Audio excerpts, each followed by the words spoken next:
Constipation ठीक नहीं होता क्योंकि कॉन्सेप्ट ही मालूम नहीं। हर कोई जब कॉन्स्टिपेशन होता है तो पेट साफ़ करने की दवा लेना शुरू कर देता है, जिसमें डल्कोलेक्स हो गया, क्रेमाफिन हो गया और इसी तरह से त्रिफला ले लिए और इसबगोल ले लिए, लेकिन कॉन्सेप्ट मालूम है नहीं, इसी वजह से इलाज हो नहीं पाता।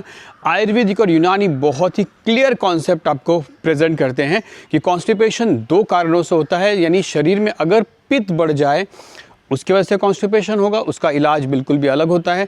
अगर कफ की वजह से आपको कॉन्स्टिपेशन है तो उसका ट्रीटमेंट अलग है। अब इसको किस तरह से समझें?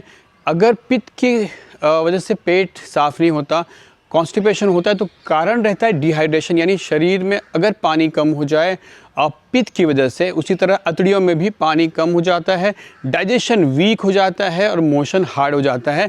ऐसी कंडीशन में आपको जो दवाएं लेते हैं वो सिर्फ पेट साफ़ करने की लेते हैं, लेकिन होना ये चाहिए कि आपका डाइजेशन इंप्रूव करना चाहिए। शरीर में पित्त की मात्रा कम करने की दवाएं वो लेना ज़रूरी है और इसके बगैर वो प्रॉब्लम सॉल्व होने वाली नहीं है और हमेशा आपको गोलियां खानी पड़ती है।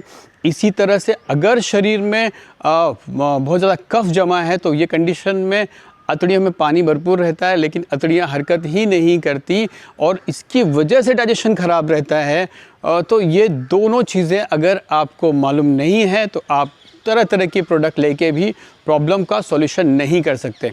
अब पित्त और कफ की वजह से है, ये दोनों कंडीशन जानने के लिए किसी एक्सपर्ट की राय लेना बहुत ज़रूरी है। जब तक उस एक्सपर्ट को समझेगा ही नहीं कि आपका बेसिक कॉज क्या है, तब तक आप वो कितने भी ट्रीटमेंट करते रहे आपका प्रॉब्लम सॉल्व नहीं होगा।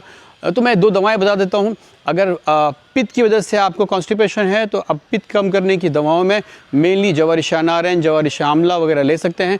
अगर आपको कफ की प्रॉब्लम है तो ऐसी कंडीशन में इत्रिफल उस्तुखुद्दूस, इत्रिफल मुलय्यन वगैरह काफ़ी अच्छा काम करते हैं, लेकिन साथ में आपको डाइजेशन के टैबलेट्स लेने की भी ज़रूरत पड़ेगी और वो बगैर आपके एग्जामिनेशन के, बगैर आपको कंसल्टेशन के समझना बहुत डिफ़िकल्ट है, क्योंकि बहुत सारे सवाल रहते हैं जिसका जवाब देने के बाद ही पेशेंट जब जवाब देता है तभी फिजिशियन को, डॉक्टर को, हकीम को, वैद्य को मालूम पड़ता है कि आपकी एक्चुअल कॉज क्या है। तो दोस्तों, कभी भी कॉन्स्टिपेशन हो जाए तो सेल्फ ट्रीटमेंट की ज़रूरत नहीं है, बल्कि आप एक्सपर्ट की राय लें और फ़ौरन, मतलब हार्डली आप 30 से 45 दिन में, कभी कभी 60 दिन में परमानेंट ठीक हो जाते हो।